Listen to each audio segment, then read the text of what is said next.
കാർട്ടൂണിൻ്റെ കാറ്റ് പോയോ എന്ന ചോദ്യം എങ്ങനെ ഉണ്ടായി എന്നുള്ളത് എനിക്കറിയില്ല. ഈ തലക്കെട്ടിനോടുള്ള വിയോജനം ഞാൻ ആദ്യം തന്നെ മോഡറേറ്റർ എന്നുള്ള രീതിയിൽ ഞാൻ രേഖപ്പെടുത്തുകയാണ്.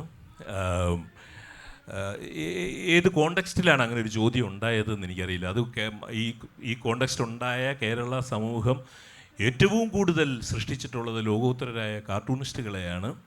ആ കാർട്ടൂൺ സാക്ഷരതയ്ക്ക് കേരളത്തിൽ എന്തെങ്കിലും സംഭവിച്ചിട്ടുണ്ടായിരിക്കണം, അതുകൊണ്ടാകാം ഇത്തരം ഒരു തലക്കെട്ട് ഈ ഒരു സെഷന് വന്നത് എന്നുള്ളതാണ്. ഏതായാലും ഞാൻ ഈ സെഷൻ തുടങ്ങുന്നതിന് തൊട്ട് മുൻപായിട്ട് ഈ 2023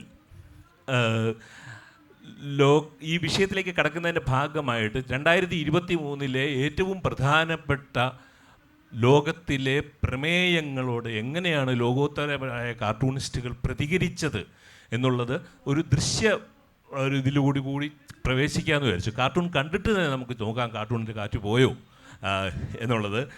ആദ്യമായി ഞാൻ നിങ്ങളെ കാണിക്കുന്ന ഇത് ക്ലൈമറ്റ് ചേഞ്ചുമായിട്ട് ബന്ധപ്പെട്ട ചില കാർട്ടൂണുകളാണ്. ഇത് ചപ്പാറ്റെ എന്ന് പറയുന്ന ലെബനീസ് സ്വിസ് കാർട്ടൂണിസ്റ്റ് ന്യൂയോർക്ക് ടൈംസിൽ കാർട്ടൂൺ ചെയ്തുകൊണ്ടിരിക്കുന്ന ചപ്പാറ്റെ ചെയ്തിരിക്കുന്ന കാർട്ടൂണാണ്. ക്ലൈമറ്റ് ചേഞ്ചിനെ കുറിച്ചുള്ള കാർട്ടൂണാണ്. വലിയ വലിയ പ്രബന്ധങ്ങൾക്കോ വലിയ വലിയ പ്രസംഗങ്ങൾക്കോ വലിയ വലിയ ഉച്ചകോടികൾക്കോ ചെയ്യാൻ കഴിയാത്ത കാര്യങ്ങൾ ഒരൊറ്റ കാർട്ടൂൺ കൊണ്ട് ചെയ്യാം എന്ന് തെളിയിച്ചു കൊണ്ടിരിക്കുന്ന രീതിയിൽ ഗ്രാഫിക് കലയും പൊളിറ്റിക്കൽ കാർട്ടൂണുകളും വളർന്നുകൊണ്ടിരിക്കുന്ന ഒരു കാലത്താണ് നാം കാർട്ടൂണിൻ്റെ കാറ്റ് പോയോ എന്നൊരു ചോദ്യം ചോദിക്കുന്നത്. അടുത്ത കാർട്ടൂൺ.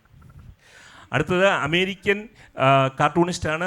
പുലിറ്റ്സർ പ്രൈസ് കിട്ടിയിട്ടുള്ള ജോയൽ പെൽറ്റ് എന്ന ആൾ ചെയ്തിരിക്കുന്ന ക്ലൈമറ്റ് ചേഞ്ചിൻ്റെ കാർട്ടൂണാണ്. ഇതെല്ലാം ഞാൻ 2023 വന്ന കാർട്ടൂണുകൾ മാത്രമാണ് കാണിക്കുന്നത്. ഈ കഴിഞ്ഞ വർഷം വന്ന കാർട്ടൂണുകളാണ്. അടുത്തത് ന്യൂയോർക്ക് ടൈംസിലും ന്യൂസ് വീക്കിലും വാഷിങ്ടൺ പോസ്റ്റിലും കാർട്ടൂൺ ചെയ്യുകയും പുലിറ്റ്സർ പ്രൈസ് കിട്ടുകയും ചെയ്ത നിക്ക് ആൻഡേഴ്സൻ്റെ ക്ലൈമറ്റ് ചേഞ്ചുമായിട്ട് ബന്ധപ്പെട്ട് വന്നിരിക്കുന്ന ഒരു കാർട്ടൂണാണ് ഇത്. അടുത്തത് ഇത് ഗ്രീൻ ഹ്യൂമർ സീരീസ് എന്ന പേരിൽ കാർട്ടൂൺ ചെയ്തുകൊണ്ടിരിക്കുന്ന ഇന്ത്യക്കാരനായ Roshan Chakravarthy the many faces of climate this year 2023 climate ചേഞ്ചിൻ്റെ പ്രശ്നങ്ങൾ കാണിച്ചുകൊണ്ട് റോഷൻ ചെയ്ത കാർട്ടൂണുകളാണ് ഇത്. അടുത്തത് ഇത് പ്രശസ്തനായ അമേരിക്കൻ എഡിറ്റോറിയൽ കാർട്ടൂണിസ്റ്റായ ഡ്രൂ ഷീനിമാൻ ചെയ്ത കാർട്ടൂണാണ്. The climate change is not real. The boat in your yard is part of the earth's natural cycle എന്ന് പറഞ്ഞ് ചെയ്തിരിക്കുന്ന. അടുത്തത് നമ്മൾ ലോകം മുഴുവൻ വലതുപക്ഷത്തേക്ക് മാറിക്കൊണ്ടിരിക്കുന്ന രാഷ്ട്രീയം, റൈറ്റ് വിങ് രാഷ്ട്രീയത്തിൻ്റെ സ്വാധീനം കൂടി വന്നിരിക്കുന്നതിനെ എങ്ങനെയാണ് 2023 ഇത് ലിബ്സൺ ബേസ്ഡ് ആയിട്ടുള്ള ക്രിസ്റ്റിയാന സാംപിയോ എന്ന് പറയുന്ന കാർട്ടൂണിസ്റ്റ് ചെയ്തതാണ്. കൂടുതൽ ഞാനൊന്നും പറയരുത്. ഇത് the cartoon says what it is. Next. അടുത്തത് നോർവേയിൽ നിന്നുള്ള ഫിറൂസ് കുറ്റാൽ എന്ന ആൾ യൂറോപ്യൻ യൂണിയൻ റേസിസത്തിൻ്റെ കുരിശ് ചുമന്നുകൊണ്ട് പോകുന്ന ഒരു കാർട്ടൂൺ 2023 വരച്ചിരിക്കുന്നതാണ്. ഇനി അടുത്തത് ഡച്ച് പൊളിറ്റിക്കൽ കാർട്ടൂണിസ്റ്റായ യോയബ് ബെട്രാംസ് വരച്ച കാർട്ടൂണാണ്. എങ്ങനെയാണ് എക്സ്ട്രീം റൈറ്റ് വിങ് യൂറോപ്പിൽ വളർന്നുകൊണ്ടിരിക്കുന്നത് എന്ന് കാണിക്കുന്ന കാർട്ടൂണാണ്. അടുത്തത് പരേഷ് നാഥ് ഇന്ത്യനാണ്, പക്ഷേ UAE ഖലീജ് ടൈംസിൽ വരച്ചുകൊണ്ടിരിക്കുന്ന പരേഷ് ചെയ്ത കാർട്ടൂണാണ്. Call it political climate change, there are winds of nationalism in different regions എന്ന് പറഞ്ഞിരിക്കുന്ന കാർട്ടൂൺ. അടുത്തത് പ്ലാൻ 2 എന്ന പേരിൽ വരയ്ക്കുന്ന ഴാങ് പ്ലാൻറ്റുറക്സ് എന്ന് പറയുന്ന ഫ്രഞ്ച് കാർട്ടൂണിസ്റ്റിൻ്റെ പെയിൻറ്റിങ്ങാണ്. ഇത് ഒരു കാർട്ടൂണാണ്. ഇത് എനിക്ക് വളരെ ഇഷ്ടപ്പെട്ട ഒരു കാർട്ടൂണാണ്. ഈ കാർട്ടൂൺ ക്യാരക്ടർ തന്നെ ഇതിൻ്റെ അകത്ത് വരുന്നതും എങ്ങനെയാണ് എക്സ്ട്രീം പൊളിറ്റിക്സ് വരുന്നതും വോൾട്ടയർ സിംഹാസനത്തിൽ നിന്ന് താഴെ ഇരുന്നിരിക്കുന്നതും ഒക്കെ ആയിട്ടുള്ള പല അർത്ഥങ്ങളുള്ള ഒരു കാർട്ടൂണാണ്. അടുത്തത് ഞാൻ മൈഗ്രേഷനിലേക്ക് പോവുകയാണ്. നെക്സ്റ്റ്.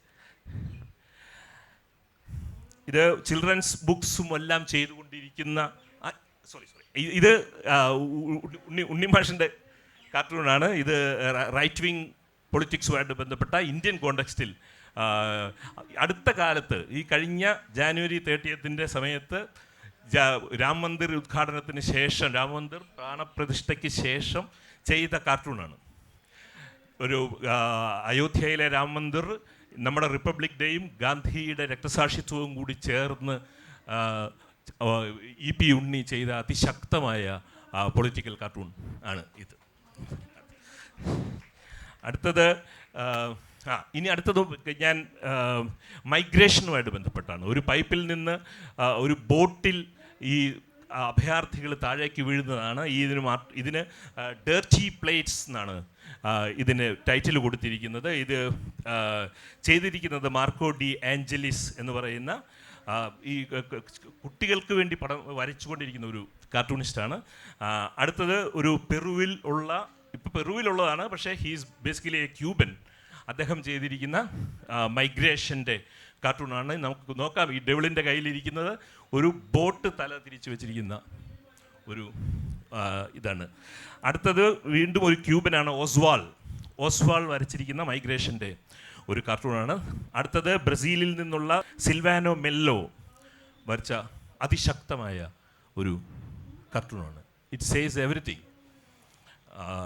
അടുത്തത് പോർട്ടുഗലിൽ നിന്നുള്ള ഡീസ് ലീനോ ചെയ്തിരിക്കുന്ന ഒരു കാർട്ടൂണാണ്, ദ റെഫ്യൂജി സ്റ്റെപ്പ് എന്ന കാർട്ടൂൺ. അടുത്തത് യുദ്ധത്തിലേക്കാണ് നമ്മൾ പോകുന്നത്. ഇത് ഇ പി ഉണ്ണിയുടെ കാർട്ടൂണാണ്, just following the trail as Johannesburg attorney. South Africa ഇത് ഇൻ്റർനാഷണൽ ജസ്റ്റ് കോർട്ടിൽ ഇതിനെതിരെ, ഗാസയിലെ അറ്റാക്കിനെതിരെ വന്നപ്പോൾ ആ സമയത്ത് ഇ പി ഉണ്ണി വരച്ച കാർട്ടൂണാണ് ഇത്. അടുത്തത് ടർക്കിയിലുള്ള മിക്കൈൽ സിഫ്റ്റ്സി. ഇതിൻ്റെ ഓർഡർ ചെറുതായിട്ടൊന്നും തെറ്റിയിട്ടുണ്ട്, പറഞ്ഞു പോകാം നമുക്ക്. ഇത് മിക്കൈൽ ഗിറ്റ്സി വരച്ചിരിക്കുന്നതാണ്. ഇദ്ദേഹം ടർക്കി ബേസ് ചെയ്തിരിക്കുന്ന കാർട്ടൂണിസ്റ്റാണ്.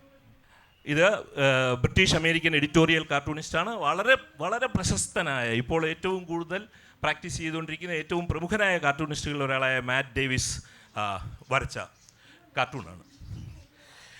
അടുത്തത് ഇറാനിയിൽ നിന്നുള്ള മന നെയ്സ്താനി ചെയ്ത കാർട്ടൂണാണ്. കേരളം പോലെയുള്ള ഒരു സ്ഥലത്ത് കേരളത്തിൻ്റെ തലസ്ഥാനത്തിരുന്ന് നാം 2024 കോമിക് ആർട്ടിൻ്റെയും പൊളിറ്റിക്കൽ കാർട്ടൂൺ എന്ന കലാരൂപത്തിൻ്റെയും ഇന്നും നാളെയും ചർച്ച ചെയ്യുകയാണ്. ഇന്നലെ അല്ല ചർച്ച ചെയ്യുന്നത്. ഈ കാണിച്ച കാർട്ടൂണുകളുടെ പശ്ചാത്തലത്തിൽ എനിക്ക് ഇ പി ഉണ്ണിയോട് ചോദിക്കുവാനുള്ള ചോദ്യം, ഒരു ഭാഷ എന്ന രീതിയിൽ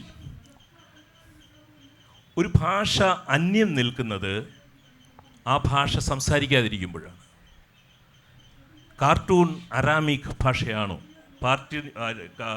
ഒരു പ്രാചീന ഗ്രീക്ക് ഭാഷയാണോ? കാർട്ടൂൺ ലാറ്റിനാണോ? കാർട്ടൂൺ സംസ്കൃതമാണോ?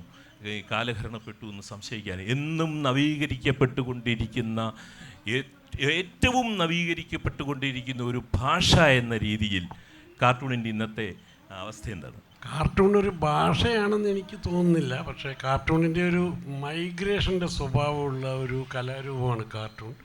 കാർട്ടൂണിൻ്റെ സ്റ്റേഡിനെസ്, അതിൻ്റെ ഒരു ഉദാഹരണമായിട്ട് പറയുന്നത് മലയാളികൾക്ക് പെട്ടെന്ന് മനസ്സിലാകേണ്ട ഒരു കാര്യമാണ്. മലയാളി പോലെ മൈഗ്രേറ്റ് ചെയ്യുന്ന ആരുമില്ല. ഒരു കലാരൂപം എന്നുള്ള നിലയ്ക്ക് അത്ഭുതകരമായി കുടിയേറ്റം നടത്തിയ ഒരു കലാരൂപമാണ് കാർട്ടൂൺ. ഭാഷകളിൽ നിന്ന് ഭാഷയിലേക്ക്, സംസ്കാരങ്ങളിൽ നിന്ന് സംസ്കാരങ്ങളിലേക്ക് ഒരു വെസ്റ്റേൺ മീഡിയമായിട്ടുള്ളൊരു കാർട്ടൂൺ അത്യാവശ്യം ഇംഗ്ലീഷ് വായിക്കാൻ അറിയുന്ന ഇംഗ്ലീഷ് പത്രങ്ങൾ വായിക്കുന്ന ആൾക്കാർക്ക് വേണ്ടി ഇന്ത്യയിൽ വരുന്നു. അത് എല്ലാ പ്രാദേശിക ഭാഷകളിലും മിക്കവാറും അത് സ്വീകരിക്കപ്പെടുന്നു. ഹ്യൂമർ എന്ന് പറയുന്നത് നമുക്കൊക്കെ അറിയാം, വളരെ ഫ്രജൈലായിട്ടുള്ള ഒരു സാധനമാണ് ഈ നർമ്മം. കാരണം തമിഴിന് മനസ്സിലാകുന്ന പലതുമല്ല മലയാളിക്ക് മനസ്സിലാകുന്നത്. പക്ഷേ ഈ വെസ്റ്റിൽ നിന്ന് വന്ന കാർട്ടൂണിൽ കാണുന്ന വിഷ്വൽ സെറ്റയറും ഹ്യൂമറും ഒക്കെ ആൾക്കാർ നമ്മുടെ സ്വന്തം നിലയ്ക്ക് ഫിഗർ ഔട്ട് ചെയ്യുകയും കാർട്ടൂൺ ഇവിടെ സിനിമ പോലെ, സിനിമ കഴിഞ്ഞാൽ ഏറ്റവും ഇന്ത്യയിൽ ആൾക്കാർക്ക് മനസ്സിലാകുന്ന ഒരു ഇംഗ്ലീഷ് വാക്കാണ് കാർട്ടൂൺ. ഇന്ത്യയിലെ തന്നെ അനുഭവം വെച്ച് നോക്കിയാൽ ഒരു ഭാഷ എന്നതിലപ്പുറം അതിര് കടന്ന് സഞ്ചരിക്കുന്ന ഒരു കലാരൂപമായിട്ട് വേണം ഇതിനെ കാണാൻ. അതൊരു പക്ഷേ സർവൈവ് ചെയ്യുന്ന ഇത്തിരി ഒരു ഡിസ്ലോയൽറ്റിയും കൂടിയുണ്ട്. ഏതെങ്കിലും ഒരു ഭാഷയിൽ ഒരു ഭാഷ അന്യം വന്നു പോവുകയാണെങ്കിൽ അത് മറ്റൊരു ഭാഷയിലേക്ക് കുടിയേറും. ഒരു അവസരവാദി ആണ് ഈ കാർട്ടൂൺ എന്ന് വേണമെങ്കിൽ പറയാം. അത്ഭുതകരമായ കുടിയേറ്റം നടത്തി. ഇതിനെക്കുറിച്ച് പഠനങ്ങളുണ്ടായിട്ടുണ്ട്. ഇപ്പോൾ കോളിൻ സൈമർ യൂർ എന്ന് പറഞ്ഞ പ്രൊഫസർ യൂണിവേഴ്സിറ്റി ഓഫ് കെൻറ്റിൽ പഠിപ്പിച്ചിരുന്നു. He was also the director of the institute of cartooning and caricature ഇവിടുത്തെ. അദ്ദേഹമൊക്കെ ഇതിനെക്കുറിച്ച് വളരെ പ്രശസ്തമായ പേപ്പറുകൾ എഴുതിയിട്ടുണ്ട്. ഡേവിഡ് ലോനെയൊക്കെ ഉദാഹരണമാക്കി വെച്ചിട്ട് എഴുതിയിട്ടുണ്ട്. How does this happen? കാരണം ഒരു പട്ടി എന്ന് പറയുന്നത് ഇന്ത്യയിൽ പലപ്പോഴും ഡെറഗേറ്ററി ടേമാണ്. ഒരു ഇംഗ്ലീഷുകാരൻ്റെ പട്ടി is his best friend, A dog. ഇത്തരം കൾച്ചറൽ നോംസ് ഇതിൻ്റെ അകത്തുകൂടിയൊക്കെ സഞ്ചരിക്കുന്ന ഒരു സാധനമാണ് ഹ്യൂമർ. അപ്പോൾ എവിടെ ഒഫൻഡഡ് ആവുന്നു, എവിടെ അപ്പീൽ ചെയ്യുന്നു, ഇതിനെല്ലാം കാർട്ടൂൺ എങ്ങനെയൊക്കെയോ കൈകാര്യം ചെയ്തിട്ടുണ്ട് അത്ഭുതകരമായിട്ട്. അപ്പോൾ അതിൻ്റെ കാറ്റ് പോയിട്ടില്ല, പോവില്ല. ഞാൻ സുജിത്തിനോട് എനിക്ക് ചോദിക്കാനുള്ളത്, നമുക്ക് ഈ കാർട്ടൂണിൻ്റെ കാറ്റ് പോയോ എന്നുള്ള തലക്കെട്ട് തൽക്കാലം മറക്കാം. നമ്മളാരും യോജിക്കാത്ത ഒരു കാര്യമാണത്. പക്ഷേ കേരളത്തിൽ പ്രാക്ടീസ് ചെയ്തുകൊണ്ടിരിക്കുന്ന ഒരു കാർട്ടൂണിസ്റ്റ് എന്നുള്ള രീതിയിൽ ഞാൻ പറയുകയാണ്, നമ്മളിപ്പോൾ കണ്ട കാർട്ടൂണുകൾ, ബ്രഹ്മാണ്ഡ പ്രമേയങ്ങൾ. ഇപ്പോൾ ഉണ്ണിമാഷ് എപ്പോഴും പറയുന്നൊരു കാര്യമാണ്, ഈ ഒ വി വിജയൻ ഉണ്ടായിരുന്ന സമയത്ത് അദ്ദേഹത്തിന് ബ്രഹ്മാണ്ഡ പ്രമേയങ്ങൾ ഉണ്ടായിരുന്നു എന്നും ബ്രഹ്മാണ്ഡ പ്രമേയങ്ങളുടെ കാലം കഴിഞ്ഞു എന്നും. പക്ഷെ ബ്രഹ്മാണ്ഡ പ്രമേയങ്ങളുടെ തിരിച്ചുവരവിൻ്റെ കാലത്താണ് നമ്മൾ ഈ ചർച്ച ചെയ്യുന്നത്. അതിൻ്റെ ഒരു കോൾഡ് വാർ പോലെ ഉള്ള ഒരു പ്രത്യക്ഷത്തിലുള്ള രാഷ്ട്രീയ സ്വഭാവമില്ലാത്ത, എന്നാൽ കടുത്ത രാഷ്ട്രീയ അടിവേരുകളുള്ള ബ്രഹ്മാണ്ഡ പ്രമേയങ്ങളുടെ ഒരു കാലത്ത് ആണ് നമ്മൾ. പക്ഷെ കേരളത്തിൽ ഇതെത്രമാത്രം ഈ ബ്രഹ്മാണ്ഡ പ്രമേയങ്ങൾ പ്രതിഫലിക്കുന്നുണ്ട് കാർട്ടൂണുകളിൽ ഇല്ല എന്ന് ഞാൻ പറഞ്ഞാൽ അതിൻ്റെ കാരണം എന്തായിരിക്കും? കേരളത്തിൽ ഞാൻ സാധാരണയായിട്ട് രാഷ്ട്രീയ കാർട്ടൂണുകൾ വരയ്ക്കുന്ന 2001 മുതൽ പൊളിറ്റിക്കൽ കാർട്ടൂൺസാണ് വരച്ചുകൊണ്ടിരിക്കുന്നത്.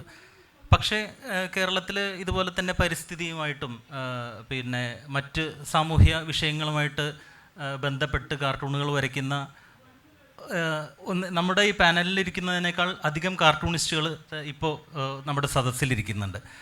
അപ്പോൾ അത്തരം പ്രമേയങ്ങൾ തീർച്ചയായിട്ടും കേരളത്തിൽ വരുന്നുണ്ട്, അഡ്രസ്സ് ചെയ്യപ്പെടുന്നുണ്ട് എന്നുള്ളതാണ്.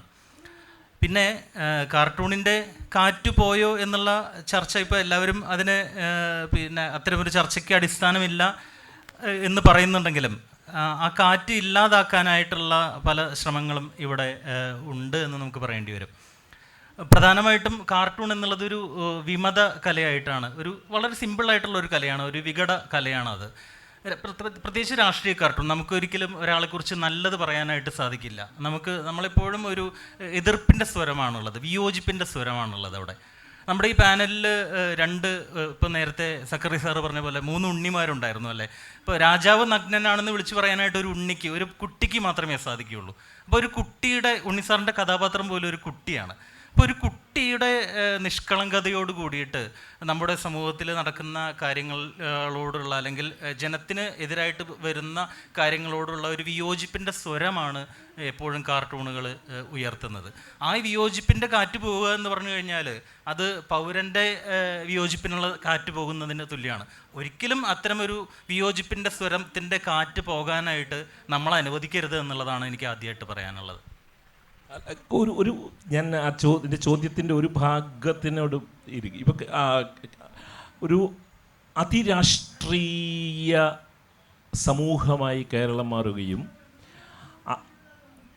ദൈനംദിന കക്ഷി രാഷ്ട്രീയ പ്രശ്നങ്ങളോട് പ്രതികരിക്കുവാൻ ഈ അതിരാഷ്ട്രീയം പൊതുസമൂഹത്തിനെ പ്രേരിപ്പിക്കുകയും അതിൻ്റെ പ്രതിധ്വനികളിലും അതിനോട് പ്രതികരിക്കാനും നമ്മുടെ കാർട്ടൂണിസ്റ്റുകൾ പ്രേരിതരാകുന്നത് കൊണ്ടാണോ ഞാൻ ഈ പറയുന്ന പ്രമേയങ്ങൾ മലയാള കാർട്ടൂണുകളിൽ കുറവായിട്ട് വരുന്നതെന്നുള്ളത്? അല്ല, മലയാള കാർട്ടൂണുകൾ അത് വരുന്നുണ്ട് എന്നാണ് ഞാൻ പറഞ്ഞത്. തീർച്ചയായിട്ടും വരുന്നുണ്ട്. അതായത് ക്ലൈമറ്റ് ചേഞ്ചും പിന്നെ ഈ പോലുള്ള പരിസ്ഥിതി രാഷ്ട്രീയങ്ങൾ, പിന്നെ നമ്മുടെ സോഷ്യൽ ഇവൾസിനെതിരായിട്ടുള്ള കാർട്ടൂൺസ്, അന്ധവിശ്വാസത്തിനെതിരായിട്ടുള്ള കാർട്ടൂൺസ്, ഇതെല്ലാം വരുന്നുണ്ട്. പക്ഷെ നമ്മൾ കൂടുതൽ ചർച്ച ചെയ്യപ്പെടുന്നതും അല്ലെങ്കിൽ ഈ സമൂഹ മാധ്യമങ്ങളിൽ കൂടുതൽ അങ്ങനെയാണല്ലോ, ഒരു ഓളം ഉണ്ടാക്കുന്നത് രാഷ്ട്രീയ കാർട്ടൂണുകളാണ് എന്ന് മാത്രമേ ഉള്ളൂ. മറ്റു കാർട്ടൂണുകൾ തീർച്ചയായിട്ടും വരുന്നുണ്ട്. എനിക്ക് തോന്നുന്നു അത്തരത്തിലുള്ള പ്രദർശനങ്ങൾ കേരള കാർട്ടൂൺ അക്കാദമി തന്നെ അത്തരത്തിലുള്ള ഒരുപാട് കാർട്ടൂണുകളുടെ പ്രദർശനങ്ങൾ കേരളത്തിൽ നടത്തും. തീർച്ചയായിട്ടും അത് വരുന്നുണ്ട് എന്നുള്ളതാണ്. അത് ചെയ്യാതിരിക്കുന്നില്ല കേരളത്തിലെ കാർട്ടൂണുകൾ. ഞാൻ പത്രത്തിലെ ദിനപത്രത്തിലെ നിത്യനിദാന കാർട്ടൂണിസ്റ്റ് ആയതുകൊണ്ട് സ്വാഭാവികമായിട്ട് കൂടുതൽ അത്തരം കാർട്ടൂണുകൾ ചെയ്യുന്നു എന്ന് മാത്രമേ ഉള്ളൂ. പക്ഷെ മറ്റുള്ളവർ തീർച്ചയായിട്ടും ചെയ്യുന്നുണ്ട്. ഈ പ്രധാനപ്പെട്ട ചില ദേശീയ ദിനപത്രങ്ങൾ, നമ്മുടെ ഇന്ത്യയിലെ ഏറ്റവും പ്രധാനപ്പെട്ട പ്രമുഖരായിട്ടുള്ള കാർട്ടൂണിസ്റ്റുകൾ നിരന്തരം കാർട്ടൂണുകൾ ചെയ്തുകൊണ്ടിരുന്ന ചില പത്രങ്ങൾ പൊളിറ്റിക്കൽ കാർട്ടൂണുകൾ പ്രസിദ്ധീകരിക്കുന്നത് നിർത്തിയിട്ടുണ്ട്. ഇപ്പോൾ ഇല്ല. ഇപ്പോൾ ഹിന്ദുസ്ഥാൻ ടൈംസ് പോലെയുള്ള പത്രത്തിൽ പൊളിറ്റിക്കൽ കാർട്ടൂൺ ഇപ്പോഴില്ല. കേരളത്തിൽ കാർട്ടൂണുകളെ വളരെ അടുത്ത് കാണുന്ന ആളാണ് ഉണ്ണികൃഷ്ണനുള്ളത് കൊണ്ടാണ് ഞാൻ ചോദിക്കുന്നത്. ഈ കേരളത്തിൽ അങ്ങനെ ഒരു ഇതുണ്ടോ? അതായത് അതിൻ്റെ ഒരു സൂചന നൽകി സുജിത്ത്, അതായത് കാർട്ടൂണുകൾ പ്രസിദ്ധീകരിക്കാനുള്ള വിമുഖത മുഖ്യധാര പത്രങ്ങൾക്കോ പ്രിൻ്റ് മാധ്യമങ്ങൾക്കോ കേരളത്തിലുണ്ടോ? അല്ല, നേരത്തെ ഇവിടെ പറഞ്ഞതുപോലെ ഈ പരിസ്ഥിതി അല്ലെങ്കിൽ മറ്റ് പല പല വിഷയങ്ങളുമായി ബന്ധപ്പെട്ടുള്ള കാർട്ടൂണുകൾ വരാറുണ്ട്.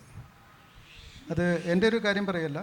ഇപ്പോൾ ഞാൻ രാഷ്ട്രീയ കാർട്ടൂണുകൾ ചെയ്യുന്ന ഒരാളാണ്. പക്ഷേ അതിൻ്റെ ഇടയിലാണ് ഞാൻ ഈ കേരളത്തിൻ്റെ 60-ാം വയസ്സിൽ കേരളത്തിൻ്റെ പരിണാമം എന്നുള്ള രീതിയിലൊരു പരമ്പര ചെയ്തു. അത് നമുക്കറിയാം, രാഷ്ട്രീയം ഇപ്പം കാർട്ടൂൺ വരച്ചുകൊണ്ട് രാഷ്ട്രീയം നന്നാവും എന്നുള്ളൊരു അന്ധവിശ്വാസമൊന്നും നമുക്കും ഇല്ല, സമൂഹത്തിലില്ല. പക്ഷെ അത് എൻജോയ് ചെയ്യുന്നു എന്നുള്ളതാണ് അതിൻ്റെ ഒരു രസം. രാഷ്ട്രീയം പൊതുവെ ഒരു ലഹരിയാണ്. ഇപ്പോൾ കേരളത്തിൽ മദ്യപാനം പോലെ തന്നെ അല്ലെങ്കിൽ ഭക്തി പോലെ തന്നെ ഒരു ലഹരിയാണ് ഈ രാഷ്ട്രീയവും. അപ്പോൾ ആ ലഹരിയുടെ കൂടെ നമ്മളും നടക്കുന്നുണ്ട്, നമ്മളും വരയ്ക്കുന്നുണ്ട്. പക്ഷേ ചില സമയത്ത് നമുക്കൊരു ചെകടിപ്പുണ്ടാവും. ഇതിൽ എന്താണുള്ളത്? അപ്പം നമ്മൾ വേറൊരു തരത്തിൽ ഒരു അവസരം കിട്ടുമ്പോൾ, അങ്ങനെ അവസരങ്ങൾ കുറവാണ്. പക്ഷേ ആ അവസരം കിട്ടിയ സമയത്ത് മാതൃഭൂമി ഓൺലൈനിലാണ് അതിൽ വന്നത്.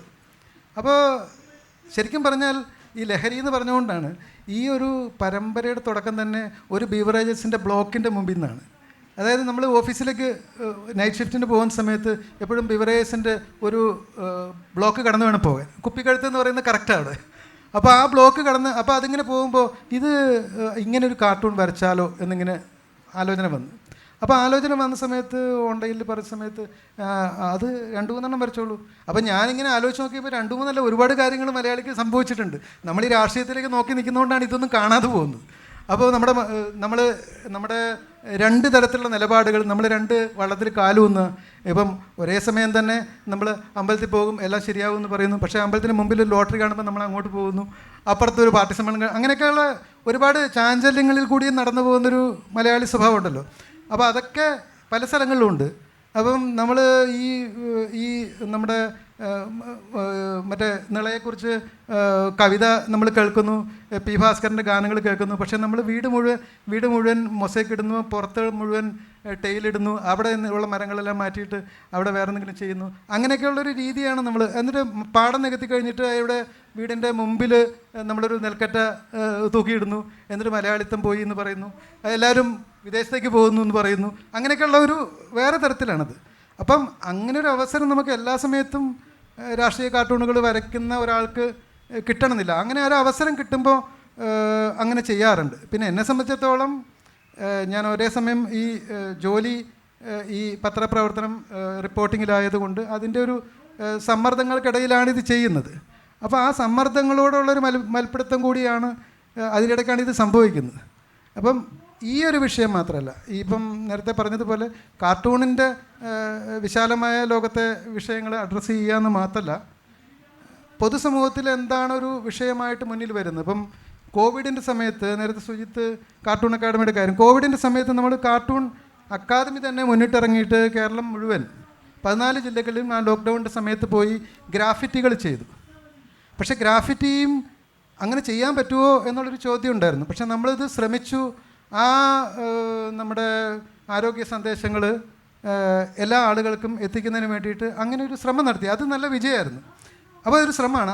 അത് മാത്രമല്ല, എല്ലാ കാർട്ടൂണിസ്റ്റുകൾക്കും ഒരു ഈഗോ ഉണ്ടല്ലോ. ആ ഈഗോയൊക്കെ പൊട്ടിച്ചുകൊണ്ടാണ് ഈ ഒരു ഗ്രാഫിറ്റി ചെയ്യുന്നത്. അതായത് കൂട്ടായിട്ടുള്ളൊരു ഡിസ്കഷൻ അങ്ങനെ വളരെ അപൂർവമാണ്. അപ്പോൾ ഒരു കലാകാരൻ വേറൊരു കലാകാരനോട് ഡിസ്കസ് ചെയ്യുമോ? അത് ഒരു സ്വകാര്യ സ്വത്തല്ലേ. പക്ഷേ ഈ കോവിഡിൻ്റെ സമയത്ത് ആ സ്വകാര്യതയും ഈഗോയും ഒക്കെ മാറ്റി വെച്ചിട്ട് ഒരാളൊരു വിഷയം പറയുന്നു, അതെങ്ങനെ മാറ്റി വെക്കാൻ പറ്റും, കുറച്ചുകൂടെ മെച്ചപ്പെടുത്താൻ പറ്റും എന്നുള്ളൊരു ശ്രമമൊക്കെ നടത്തിക്കൊണ്ടുള്ള ഒരു യാത്രയായിരുന്നു. അത് രസമായിരുന്നു. ആ ഈഗോ മാറ്റിക്കഴിഞ്ഞാൽ പിന്നെ നേരത്തെ സുജിത്ത് പറഞ്ഞ പോലെ, അല്ലെങ്കിൽ എല്ലാവരും പിള്ളേരാണ്, എല്ലാവരും കുട്ടികളാണ്. അപ്പോൾ ആ കുട്ടിത്തത്തിൻ്റെ ഇതിൻ്റെ അകത്ത് നിന്ന് വളരെ രസകരമായ ആശയങ്ങൾ വന്നു.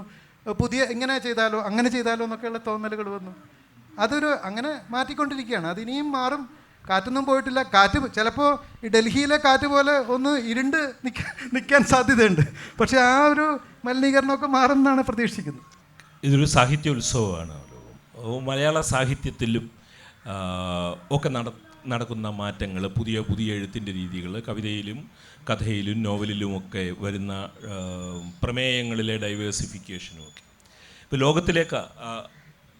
ലോകത്തിലെ കാർട്ടൂൺ അല്ലെങ്കിൽ കോമിക് ആർട്ടോൻ്റെ ഗ്രാഫിക് ആർട്ടിൻ്റെയൊക്കെ ലോകത്തിലേക്ക് പോയി കഴിഞ്ഞാൽ ഈ ഡൈവേഴ്സിഫിക്കേഷൻ ഓഫ് ഈ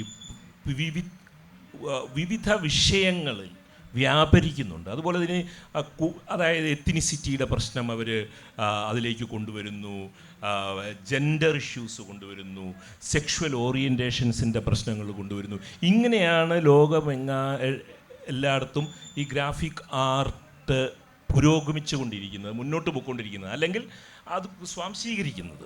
അത്തരം പ്രശ്നങ്ങൾ മലയാള സാഹിത്യത്തിൽ നമുക്കത് കാണാൻ പറ്റും. മലയാള സാഹിത്യത്തിൽ കഥയിലും കവിതയിലും എല്ലാം ഈ പ്രശ്നങ്ങൾ നിരന്തരം പുതുതായിട്ട് വരികയും അങ്ങനെ സ്വയം നവീകരിക്കുകയും ഒക്കെ ചെയ്തുകൊണ്ടിരിക്കുന്നത്. ഒരു കാർട്ടൂണിസ്റ്റ് എന്ന നിലയിലാണ് നിങ്ങളൊരു 3 പേരോടും എനിക്ക് ചോദിക്കാനുള്ളതാണ്. കാർട്ടൂണുകൾ എങ്ങനെയാണ് ഇത് പ്രതിഫലിക്കുന്നുണ്ടോ? ഒരു ഇന്ത്യൻ കോണ്ടെക്സ്റ്റിലും കേരള കോണ്ടെക്സ്റ്റിലും ഒക്കെയാണ് എൻ്റെ ചോദ്യം. ഒന്നാമതൊരു ഇന്ത്യൻ കേരള എന്ന് പറഞ്ഞൊരു കോണ്ടെക്സ്റ്റ് ഇല്ലാതായിട്ടുണ്ട്. അപ്പോൾ അതാണ് ആദ്യത്തെ പ്രധാന കാര്യം. കാരണം ഏറ്റവും നല്ല കാർട്ടൂൺ വായനക്കാരൊക്കെ വെബിൽ ചെന്ന് നെറ്റ് വഴിയാണ് വായിക്കുന്നത് മിക്കവാറും. അവർ പുസ്തകങ്ങളും വാങ്ങിക്കും, പുസ്തകങ്ങൾ വാങ്ങിക്കാതിരിക്കുന്നില്ല. ഇപ്പോൾ ഗ്രാഫിക് നോവൽസ് വാങ്ങിക്കും. മാതൃഭൂമിയുടെ തന്നെ കൊച്ചിയിൽ എയർപോർട്ടിൽ സ്റ്റോളിൽ നിന്ന് ഞാൻ പുസ്തകങ്ങൾ വാങ്ങിക്കാറുണ്ട്. ആ സ്റ്റോളിൽ തന്നെ ഇഷ്ടംപോലെ ഗ്രാഫിക് നോവൽസ് വിൽക്കാനുണ്ട്. ഇന്ത്യയിൽ ഒരുപക്ഷെ ഏതെങ്കിലും ഒരു പട്ടണത്തിൽ ഇത്രയധികം ഗ്രാഫിക് നോവലുകൾ വിൽക്കുന്നുണ്ടെങ്കിൽ അത് ആ എയർപോർട്ടിൽ ആ ചെറിയ സ്റ്റോളിലാണ് മാതൃഭൂമി. ഈ മാതൃഭൂമിയാണ് കാർട്ടൂണിൻ്റെ കാറ്റ് പോയെന്ന് എന്നോട് ചോദിക്കുന്നത്.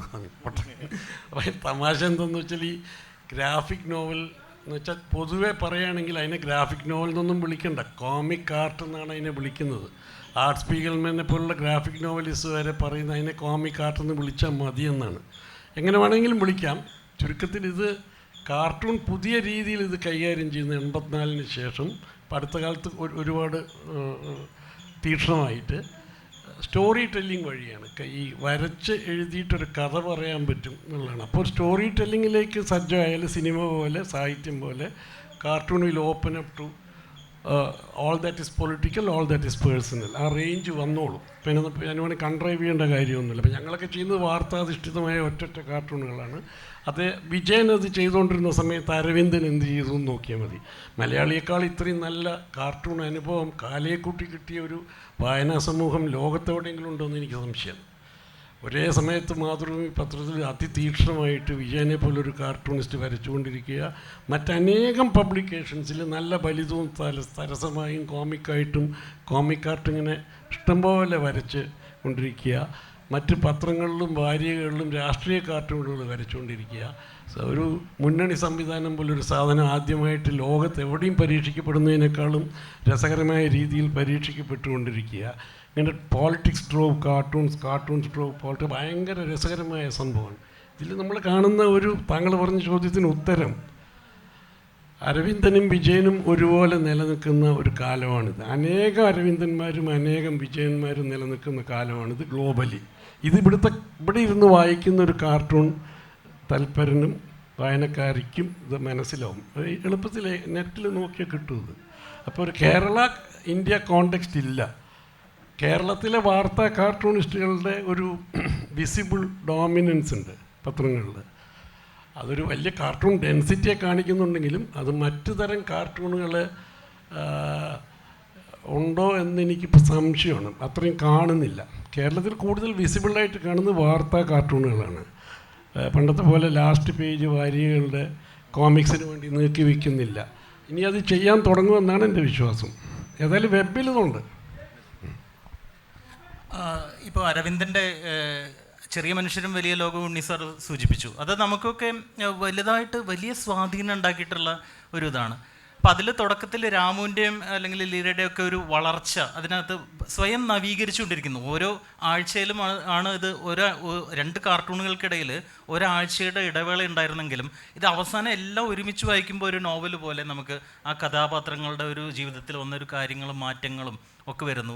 ഒരു അവസാനം ആ ഫ്രെയിം സെറ്റ് ചെയ്യുന്നതിൽ പോലും വരയ്ക്കുന്നതിൽ പോലും ഒരു ക്യാമറ, ഇപ്പോൾ ഡ്രോൺ ഷോട്ടൊക്കെ നമുക്കതിനകത്ത് കാണാനായിട്ട് സാധിക്കും. അപ്പോൾ ആ കാലത്തും അത്തരമൊരു നവീകരണത്തിൻ്റെ സാധ്യത അരവിന്ദൻ ചെയ്തിരുന്നു എന്നുള്ളതാണ് ആ ഫ്രെയിമിൻ്റെ. അതുപോലെ തന്നെ വിജയൻ തന്നെ ക്രാഫ്റ്റിൽ വരുത്തിയിരുന്ന മാറ്റങ്ങൾ, ലൈൻസിൽ വരുത്തിയിരുന്ന പുരിസാറൊക്കെ ചെയ്തിരുന്ന ആ ഇതുകളാണ്. ഈ കതർ തുണിയൊക്കെ മുക്കിയിട്ട് അതൊക്കെ വരുത്താനായിട്ട് ഇന്ന് അത് ചെയ്യാനായിട്ട് എളുപ്പമാണ്, വളരെ എളുപ്പമാണ്. ഐപാഡിലോ ഇതിലൊക്കെ നമുക്ക് പല ലെയറുകളായിട്ട് വരയ്ക്കാൻ പറ്റും. അപ്പോൾ ഇന്ന് അത് വളരെ എളുപ്പമായിട്ടുള്ള കാര്യങ്ങൾ ആ കാലത്ത് തന്നെ സ്വയം നവീകരണത്തിൻ്റെ സാധ്യത ഉണ്ട് എന്നുള്ളതാണ്. പിന്നെ രണ്ട് കാര്യങ്ങൾ ഈ ഉണ്ണി സാർ പറഞ്ഞതിനോട് ഞാൻ യോജിക്കുകയാണ്. ഇപ്പോൾ കേരളം, ഇന്ത്യ, ലോകം എന്നുള്ള ആ വേർതിരിവ് ഇപ്പോൾ ഇല്ല. കാരണം ഇത് ഭാഷയ്ക്ക് അതീതമാണ്. പ്രധാനമായിട്ടും ചിത്രങ്ങളിലൂടെയാണ് കമ്മ്യൂണിക്കേറ്റ് ചെയ്യുന്നത്. ചിത്രങ്ങളുടെ ഭാഷ എന്നുള്ളത് യൂണിവേഴ്സലാണ്. അപ്പോൾ ഒരു ലാംഗ്വേജിൻ്റെ ഇപ്പോൾ നേരത്തെ ഇവിടെ നമ്മൾ പ്രദർശിപ്പിച്ച പല കാർട്ടൂണുകളും അതിലെ ടെക്സ്റ്റ് മറച്ചു വെച്ചാൽ പോലും നമുക്ക് കമ്മ്യൂണിക്കേറ്റ് ചെയ്യുന്നതാണ്. അപ്പോൾ കേരളത്തിൽ ഇരുന്ന് ഒരു മലയാളി ഇവിടെ ഇരുന്ന് വരയ്ക്കുന്ന കാർട്ടൂൺ അതിനകത്ത് ടെക്സ്റ്റ് ഇല്ലെങ്കിൽ അത് പിന്നെ ഇൻ്റർനെറ്റ് എന്നുള്ള ഒരു സംഭവം എല്ലാവർക്കും ആക്സസ് ചെയ്യാൻ പറ്റുന്ന, ഏത് സാധാരണക്കാരനെ ആക്സസ് ചെയ്യാൻ പറ്റുന്ന ഒരു ഇതായത് കൂടിയിട്ട് ഒരു പൊതുമണ്ഡലമായി മാറിയതോട് കൂടിയിട്ട് ഈ വേർതിരിവ് എന്നുള്ളത് ഇന്നില്ല. ലോകം എന്നുള്ളത് നമ്മുടെ വിരൽത്തുമ്പിലാണ്. കാർട്ടൂണിസ്റ്റുകൾ തന്നെ ജോലി ഒരുപാട് മാറിപ്പോയി പത്രങ്ങളിൽ. ഇന്ന് എവിടെ ഇരുന്നും വർക്ക് ചെയ്യാം. ഉണ്ണി സാറ് ഞാനും ഇന്ന് ഓൺ ഡ്യൂട്ടിയാണ്. ഞങ്ങൾ കാർട്ടൂൺ വരയ്ക്കണം എന്നുള്ളത് ഞങ്ങൾക്ക് ഇവിടെ ഇരുന്നും വരയ്ക്കാൻ പറ്റും. ഓഫീസ് എന്നുള്ള ആ ജിയോഗ്രഫിക്കലായിട്ടുള്ള ആ ഒരു എല്ലാ അതിരുകളും കാർട്ടൂണിൽ നിന്ന് മാറുകയാണ്. അപ്പോൾ ഇത്തരത്തിലുള്ള ഒരു വേർതിരിവ് ഇന്ന് ഇല്ല എന്നുള്ളതാണ് എനിക്ക് കൂട്ടിച്ചേർക്കാനുള്ളത്. സാറ് കാണിച്ച കാർട്ടൂൺസിൻ്റെ അകത്ത് പരേഷ് നാഥിൻ്റെ ഒരു കാർട്ടൂൺ, പരേഷ് നാഥ് നമ്മുടെ എറണാകുളത്ത് കാരിട്ടൂൺ മറ്റേ നാഷണൽ കാർട്ടൂൺ ഫെസ്റ്റിവലിൽ വന്നിരുന്നു. അപ്പോൾ പരേഷ് നാഥിനെ ഞാൻ അന്ന് ആദ്യമായിട്ടാണ് കാണുന്നത്. അപ്പോൾ പലരും കാർട്ടൂൺ കാണാനായിട്ട് വന്ന് നിൽക്കുന്നുണ്ട്, എന്തൊക്കെ ഇയാൾ ചെയ്യുന്നതെന്നൊക്കെ നോക്കുന്നുണ്ട്. അപ്പോൾ പുള്ളി ഒരു പെട്ടി തുറന്നിട്ട് അത് ഐപാഡൊക്കെ എടുത്തിട്ട് വരയ്ക്കുന്നത്. അപ്പം ഒരാൾ ചോദിച്ചു, ഇത് എങ്ങോട്ടാണ്, എവിടെയാണ് ഇത് കൊടുക്കുന്നത്? അപ്പോൾ പുള്ളി ഗൾഫിലെ ഏതോ ഒരു രാജ്യത്തിൻ്റെ പേര് പറഞ്ഞു. അപ്പം ഇവിടെ ഇരുന്ന്, അതായത് ലോകം മാറിയതിൻ്റെ ഒരു സൂചകമാണ്. ഇപ്പോൾ ഈ ദർബാർ ഹാൾ, ലളിതകലാ അക്കാദമിയുടെ ദർബാർ ഹാളിൻ്റെ ഒരു കോണിലിരുന്നിട്ട് ഗാസയിലെയോ അല്ലെങ്കിൽ മറ്റു കാര്യങ്ങളിലെയോ ഒക്കെ അഫ്ഗാനിസ്ഥാനിലെയോ ഒക്കെ കാര്യങ്ങളാണ് ഇവിടെ ഇരുന്ന് വരയ്ക്കുന്നത്. അത് ഒറീസയിലുള്ള ഒരു പരേഷ് നാഥാണ്. അങ്ങനെ മാറിക്കഴിഞ്ഞു. ഈ മാറ്റത്തിൻ്റെ ഇടയ്ക്ക് പരേഷ് നാഥ് മാത്രമല്ല മൊത്തം മണ്ഡലങ്ങളും മാറുന്നുണ്ട്. മലയാളി മാറാതെ തരമില്ല, മലയാളി മാറാൻ മിടുക്കനുമാണ്. അതിൻ്റെ അകത്താണ് മലയാളിക്ക് മാർക്ക് കൂടുതൽ കിട്ടുന്നത് ആ സബ്ജക്റ്റിൽ. അപ്പോൾ അതുകൊണ്ട് മലയാളി അനുദിനം മാറിക്കൊണ്ടിരിക്കുന്നുണ്ട്. അത് ആ മാറ്റത്തിനോട് പിടിച്ചു നിൽക്കുക എന്ന് പറയുന്നത് കാർട്ടൂണിസ്റ്റിനെ സംബന്ധിച്ച് ഭയങ്കര ബുദ്ധിമുട്ടാണ്. കാരണം ഏറ്റവും കൂടുതൽ മൊബൈൽ ഫോണുകൾ ആക്റ്റീവായിട്ട്, ഇപ്പം ഇവിടെ തന്നെ MBIFLൻ്റെ വൈഫൈ പലപ്പോഴും ജാമാകും. കാരണം അത്രയും ആളുകൾ വൈഫൈ ഉപയോഗിച്ചുകൊണ്ടിരിക്കുകയാണ്. അത്രയും ആളുകൾക്ക് മൊബൈൽ ഫോണുണ്ട്, അവർ പല കാര്യങ്ങളും നോക്കുന്നുണ്ട്. ഇന്നാർക്കാണ് ഭാരതരത്നം കിട്ടുന്നുണ്ട്, അങ്ങനെയൊക്കെ പല കാര്യങ്ങളും നോക്കാമല്ലോ. അപ്പോൾ അങ്ങനെയൊക്കെ നോക്കുന്ന ഒരു കാലത്ത് അതിനനുസരിച്ചുള്ള ട്രോളുകളും വരുന്നുണ്ട്. അപ്പം നമ്മൾ 3 പേരും, ഇപ്പം നേരത്തെ സുഹിത്ത് പറഞ്ഞു, സുഹിത്ത് ഓൺ ഡ്യൂട്ടിയാണെന്ന് പറഞ്ഞു, ഉണ്ണിസാറ് ഓൺ ഡ്യൂട്ടിയാണെന്ന് പറയുന്നു. ഞാൻ ഓൺ ഡ്യൂട്ടി അല്ല, പക്ഷേ വരയ്ക്കാൻ തോന്നിക്കഴിഞ്ഞാൽ നമ്മൾ വരയ്ക്കും. പക്ഷെ നമ്മൾ വരയ്ക്കാൻ ആഗ്രഹിച്ചുകൊണ്ട് ഇപ്പോൾ ഇരിക്കുന്ന കാര്യം നമ്മൾ അവിടെ പോയി തുറന്നു നോക്കുമ്പോൾ ചിലപ്പോൾ ട്രോളായിട്ട് നമ്മുടെ മുമ്പിൽ വന്നിട്ടുണ്ടാവും.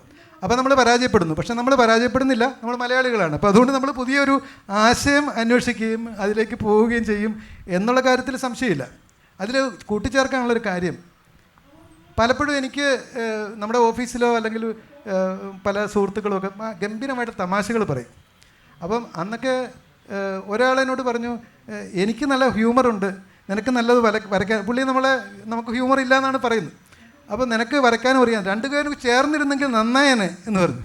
അപ്പോൾ അന്നത്തെ കാലത്തൊന്നും ഒന്നും ഇല്ല.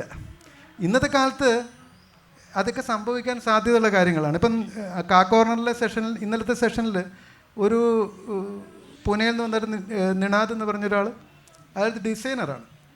അദ്ദേഹം ഒരു വിഷ്വൽ പ്രസൻറ്റേഷൻ നടത്തി. വളരെ മനോഹരമായിട്ട് അദ്ദേഹം തന്നെ, അദ്ദേഹത്തിൻ്റെ രൂപങ്ങൾ തന്നെ മാറി മാറി പോകുന്നതും ഒരു പരിണാമം, ഒരു ക്രാഫ്റ്റുണ്ട്, അതിൻ്റെ അകത്തൊരു കഥയുണ്ട്, ഭയങ്കര ആഴമുള്ളൊരു സാധനമാണ്. പക്ഷേ പുള്ളി ഡിസൈനറാണ്, പുള്ളിക്ക് വരയ്ക്കാനറിയില്ല. അപ്പോൾ ഇത് AI-യിൽ അദ്ദേഹം ഒരു ടൂളെടുത്തിട്ട് അതിലൊരു സംഗതി അതിനെക്കൂടി പഠിപ്പിക്കുകയാണ്. ഞാൻ ഇങ്ങനെയാണ് ഉദ്ദേശിക്കുന്നത്, ഇങ്ങനെ കണ്ണുകൾ വേണം, ഇങ്ങനെ മൂക്കുകൾ വേണം, ഇങ്ങനെയൊക്കെ വേണം എന്നൊക്കെ പറഞ്ഞിട്ട്, അതായത് ഒരു പണിക്കാരനെ വെച്ചിരിക്കുകയാണ്. ഒരു പണിക്കാരനെ വെച്ചിട്ട് പണിയെടുപ്പിക്കുക. അപ്പോൾ അങ്ങനെ പണിയെടുപ്പിച്ച് ബ്യൂട്ടിഫുള്ളായിട്ട് അത് അദ്ദേഹത്തിൻ്റെ സൃഷ്ടിയാണ് എന്ന് പറയാം. സൃഷ്ടി അല്ലേന്ന് ചോദിച്ചാൽ അല്ലാതെ. അപ്പോൾ അങ്ങനെ ഇനിയിപ്പോൾ നാളെ നമ്മളെങ്ങനെ ചിന്തിക്കുന്നു, ഇപ്പം നേരത്തെ പറഞ്ഞ ആ പഴയ സുഹൃത്ത്, അദ്ദേഹത്തിന് ഹ്യൂമറുണ്ട്, അദ്ദേഹത്തിന് വരയ്ക്കാൻ അറിയില്ല എന്ന് മാത്രമേ ഉള്ളൂ. നാളെ അദ്ദേഹത്തിന് നല്ലൊരു പ്രോംപ്റ്റ് കൊടുക്കാൻ പറ്റും AI-ക്ക്. അങ്ങനെ ഒരു സംഗതി ഡെവലപ്പ് ചെയ്താൽ തീർച്ചയായിട്ടും അയാൾ നാളത്തെ നല്ല കാർട്ടൂണിസ്റ്റായി മാറിക്കൂടുന്നില്ല. അപ്പോൾ അങ്ങനെയുള്ള സംഗതികളുണ്ട്. അപ്പോൾ അപ്പോഴും ഈ പറഞ്ഞ പോലെ നമ്മൾ പുതിയ ആശയങ്ങൾ തേടിക്കൊണ്ടിരിക്കും. ഇന്നാർക്കാണ് ഭാരതരത്നം കിട്ടിയതെന്ന് നോക്കുന്ന ഒരു ഫലിതം ഉണ്ണികൃഷ്ണൻ പറഞ്ഞു. ഞാൻ അതുമായിട്ട് ബന്ധപ്പെട്ട ഒരു ചോദ്യം ചോദിക്കുന്നത്, ഇപ്പോൾ EP ഉണ്ണിയുടെ കാര്യം എടുത്തു കഴിഞ്ഞാൽ കഴിഞ്ഞ കുറച്ച് കാലങ്ങളായി അദ്ദേഹത്തിൻ്റെ കാർട്ടൂണുകളിൽ ഏറ്റവും കൂടുതൽ വരുന്ന ഒരു പ്രമേയം എന്ന് പറയുന്നത് ഒരു രാഷ്ട്രീയ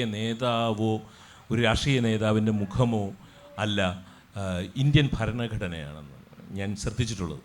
ഇന്ത്യൻ കോൺസ്റ്റിറ്റ്യൂഷൻ ഒരു വലിയ പ്രമേയമായിട്ട് ഉണ്ണിയുടെ കാർട്ടൂണുകളിൽ വന്നുകൊണ്ടിരിക്കുന്നത് നമ്മൾ കാണുന്നുണ്ട്.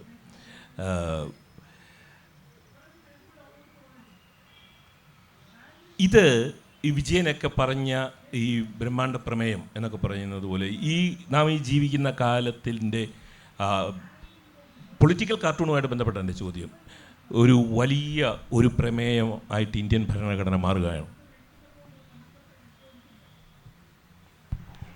ഒരാളുടെ കാർട്ടൂണിൽ മാത്രമായിട്ടൊരു പ്രമേയം വരില്ല. കാരണം അത് വാർത്തയായിട്ട് ബന്ധപ്പെട്ട കാർട്ടൂണാണ് നിങ്ങളെല്ലാവരും വരയ്ക്കുന്നതെന്നുള്ളതുകൊണ്ട് ആർക്ക് വേണമെങ്കിലും പ്രമേയമാക്കാവുന്നതാണ്. ഈ പ്രമേയങ്ങൾ തിരിച്ചു വരുന്നു എന്നുള്ളത് സത്യമാണ്. ഇതിൻ്റെ അകത്ത് എനിക്ക് ഒരുപക്ഷെ കിട്ടിയിട്ടുള്ളൊരു ചെറിയ advantage, I grew up on people like Vijayan, Abu and Rajinder Puri. ഇന്ത്യയിൽ ഈ എഡിറ്റോറിയൽ കാർട്ടൂണിംഗ് എന്ന് പറയുന്ന മാധ്യമത്തെ ശരിക്കും ഉറപ്പിച്ച 3 ആൾക്കാരുടെ കാർട്ടൂൺ കണ്ടാണ് നമ്മൾ വളർന്നത്. അന്ന് ഈ അച്ചടിച്ച കാർട്ടൂൺ കണ്ടാണ് പഠിക്കുന്നത്. വേറെ പഠിക്കാൻ മാർഗങ്ങളില്ല, ഇൻ്റർനെറ്റില്ല. അപ്പം ഇവരൊക്കെ അന്ന് കൈകാര്യം ചെയ്തിരുന്ന പ്രമേയങ്ങളിലൊരു പ്രധാന പ്രമേയം 70കളിൽ ഇന്ത്യൻ ഭരണഘടനയ്ക്ക് എന്ത് പറ്റുമെന്നുള്ളതാണ്. 1970കളിലാണ് ഇന്ത്യൻ ഭരണഘടന ഏറ്റവും വെല്ലുവിളിക്കപ്പെട്ടത്.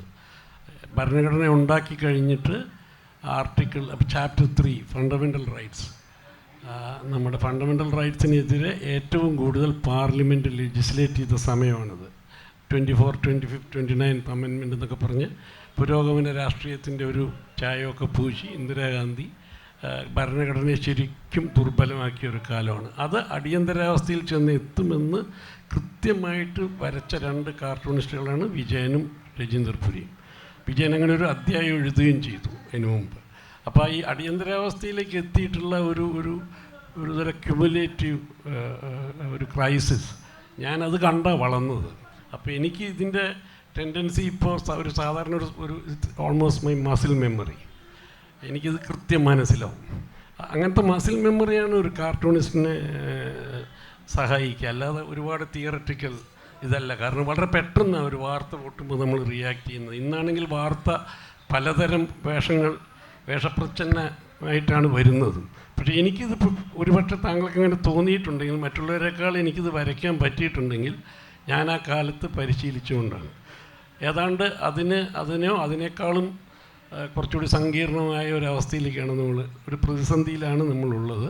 ഭരണഘടനയുടെ ബേസിക് റൈറ്റ്സ് എന്ന് പറഞ്ഞ സാധനം മലയാളികളെന്നും അഭിമാനിക്കേണ്ട ഒരു സാധനം. അതിൻ്റെ പ്രൊട്ടക്ഷൻ്റെ ഏറ്റവും പ്രധാനപ്പെട്ട ഒരു ഈടുവെപ്പുണ്ടായത് ഒരു മലയാളിയായ MK നമ്പ്യാരാണ്. AK Gopalan versus state of Madras. Preventive detention question ചെയ്ത് തുടങ്ങിയ കാലം തൊട്ട് കേശവാനന്ദ ഭാരതി കേസ്, അതും നമ്മുടെയാണ്, എടനിയർ. അങ്ങനെ നമുക്കും കൂടി അവകാശപ്പെട്ട ഒരു അഭിമാനമാണ് ഈ ബേസിക് റൈറ്റ്സ്. അതിനെയാണ് ഇപ്പോൾ ചോദ്യം ചെയ്യാൻ തുടങ്ങിയിരിക്കുന്നത്. വളരെ ക്ലവറായിട്ട് ചോദ്യം ചെയ്തു തുടങ്ങി നമ്മൾ കാണുന്നുണ്ട്. അപ്പോൾ അതിനെതിരെ കാർട്ടൂണിസ്റ്റുകൾ തീർച്ചയായിട്ടും റിയാക്ട് ചെയ്യും. കാർട്ടൂണിസ്റ്റുകൾക്ക് അതിൻ്റെ രാഷ്ട്രീയം വളരെ പെട്ടെന്ന് മനസ്സിലാവുകയും ചെയ്യും.